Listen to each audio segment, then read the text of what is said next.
Tantas veces me mataron, tantas veces me morí,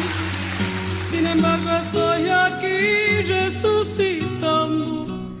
777, Cristian. Bueno, vamos a ir comentando las noticias que nosotros creemos más interesantes para el análisis de lo que fue esta semana. Una semana que, como siempre, empezamos con el día miércoles, en este caso los ministros de Planificación, el argentino Julio De Vido y su par de energía venezolano, Rafael Ramírez Carreño, firmaron el cronograma de colaboración energética entre ambas naciones, que incluye la participación de YPF en 2 áreas hidrocarburíferas del Orinoco y la intervención de PDVSA en el yacimiento no convencional de Vaca Muerta. La idea de este nuevo esquema es lograr el pleno abastecimiento y explorar y explotar al 100%, apuntó Julio De Vido, y destacó que la colaboración se enmarca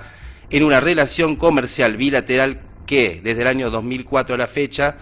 dio como resultado cerca de 15.000 millones de dólares. Sí, lo importante es la conclusión en este tema de seguir adelante a ese plan que se empezó a trazar a partir del año 2004 en nuestra relación con la hermana República Bolivariana de Venezuela, poder concretarlo. Y parte de eso tiene que ver, primero, con la actitud que tuvo el gobierno de Cristina Fernández de Kirchner de reestatizar nuevamente YPF para la energía nacional. Y la segunda, la incorporación de Venezuela como miembro pleno en la última reunión del Mercosur, donde creo que le termina dando el marco geopolítico que necesitábamos para llevar adelante este tipo de acuerdos entre un país que es un gran productor de alimento como es el nuestro y Venezuela, que es un gran productor, posiblemente el 4º a nivel mundial en el tema de hidrocarburos y fundamentalmente de petróleo, y creo que esto es parte de esta relación que tenemos que llevar en esta patria grande que queremos para todos los países de América Latina. Continuamos con el día jueves, en este caso nuestra presidenta de la Nación, Cristina Fernández, encabezó un acto en la Bolsa de Comercio de Buenos Aires, junto con el titular de la entidad, Adelmo Gavi, durante el cual se anunció la salida del corralito generado a partir de la crisis del 2001 y 2002, con el pago de la última cuota del BODE en 2012 por unos 2.200 millones de dólares. Bueno, y esto que parece anecdótico, que es cerrar el último capítulo de los bonos emitidos para poder cancelar la deuda de los ahorristas, de alguna manera impuesta en el año 2001-2002 por el gobierno de De la Rúa y de Domingo Cavallo, fundamentalmente lo vamos a tratar con el licenciado Miguel Gómez en el tema de actualidad nacional, porque vamos a tener una mirada más extensa sobre este tema. Bueno, y ahora la mirada tiene que ver con el viejo continente, con Europa y las políticas neoliberales llevadas allí. Europa batió otro récord en el desempleo. El desempleo se mantiene en niveles récords, también en la Unión Europea, donde la tasa de desempleo fue del 10,4% en junio, y en el caso español el fenómeno de la desocupación es particularmente grave en los jóvenes, en el cual llegó al 52,7%, y esta pirámide de exclusión continúa con los jóvenes griegos, cuya tasa fue del 52,8%. Bueno, y esto lo hemos venido comentando a lo largo de nuestro programa El Futuro Tiene Historia, fundamentalmente la crisis europea y en este caso el tema de España, como esta actitud de seguir a rajatabla los modelos ortodoxos que plantea el Fondo Monetario Internacional, y lo que nos trae la similitud con este tipo de índice, con este tipo de actitudes negativas, con este tipo de recortes en la educación, en la salud, en nuestro caso llegó a las jubilaciones, lo que más se aproxima también a que posiblemente el destino de España esté más parecido a la implosión que tuvo en la Argentina en diciembre del año 2001.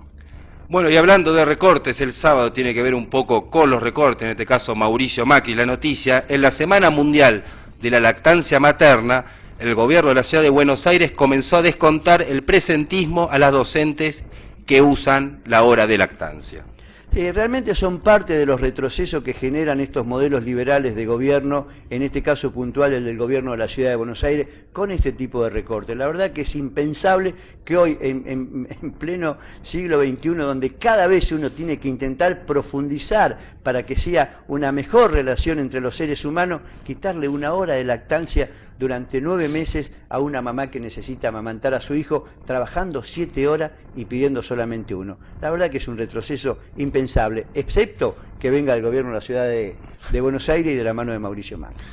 Bueno, continuamos con el día domingo. Para el legislador cordobés Luis Juez, la demanda que José Manuel de la Sota planteó contra el gobierno nacional para cobrar 1.400 millones de pesos de la casa de jubilación es una verdad media, lo que significa que es una mentira. Sí, esta actitud que nos tiene acostumbrado Luis Juez, ¿no? Que realmente tiene una verba picante, por decirlo de alguna manera. Él rápidamente pasa del gas a la nafta su discurso, bueno, y en este caso no solamente aprovechó para pegarle, como en algunos programas durante esta semana, al gobierno nacional, sino a quien obviamente es su rival de turno para las próximas elecciones de candidato a gobernador, que es José Manuel de la Sota, lo que no quiere decir que lo que dice Luis Juez en esto tenga razón y posiblemente no exista tal deuda entre el gobierno nacional y el gobierno de la provincia de Córdoba. Continuamos en este caso con el día lunes. El juzgado en lo penal económico número 3 a cargo de Rafael Caputo investigó por primera vez a Ernestina Herrera de Noble por las supuestas maniobras surgidas a partir de la emisión de acciones del Grupo Clarín durante el año 2007. La presentación señala que las acciones del Grupo Clarín fueron vendidas a una FJP, eran acciones de clase B, por 48,7 millones y un año después, ya muy desvalorizadas, fueron recompradas por los fondos de inversión que están vinculados a este mismo grupo empresario por tan solo 13,3 millones de dólares. Sí, es importante este tipo de denuncia porque en realidad lo que pone de manifiesto a veces la complicidad de determinados sectores económicos, en este caso el Grupo Clarín, para vaciar el fondo de los trabajadores. Es muy sencillo de explicarlo de alguna manera esto. El Grupo Clarín emite acciones, obviamente aprobada por la Bolsa Argentina y la de Valores de Estados Unidos, le da un valor nominal, porque eran papeles de casi 600 millones de pesos. Se los vende a la FJP, que de alguna manera usaba el fondo de los trabajadores, el aporte de los trabajadores, que después iban a ir a cubrir su jubilación, y un año después la vende a menos del 20% del valor que lo había adquirido. Haciéndolo de manera sencilla, si realmente hubiesen cotizado en bolsa como cualquier otra acción, esos 600 millones de pesos hoy podrían ser 800.000 o 1.200 millones de pesos en las arcas del ANSES. Y no son más de 200 millones de pesos porque en realidad lo que se empieza a notar que esta fue un fraude premeditado por el Grupo Clarín para engañar a los aportantes en ese momento de la FJP.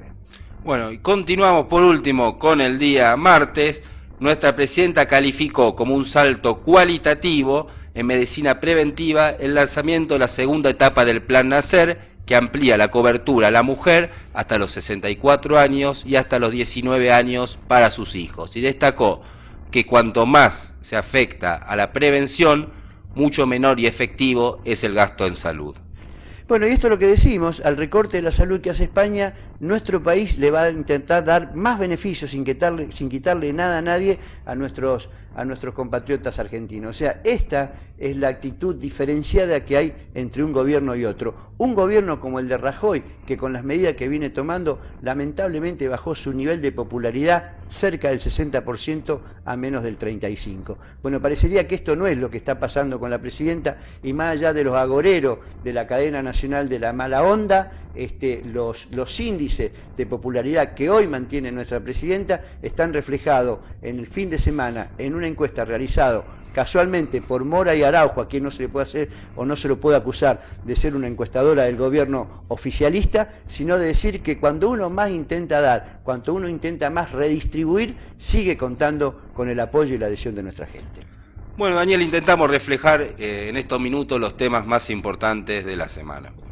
Fueron 7 noticias, 7 opiniones, como la que queremos tener nosotros, y es la que nos gusta en este repaso de la semana por parte del Futuro Tiene Historia. Vamos a hacer una muy breve pausa y el próximo tema que vamos a tocar efectivamente tiene que ver con el Mirador, tiene que ver con organizaciones no gubernamentales y tiene que ver con también estos ciudadanos que sin tener una renta específica por parte del Estado, siendo una ONG, intentan velar y mejorar la calidad de vida, en este caso de los rosarinos.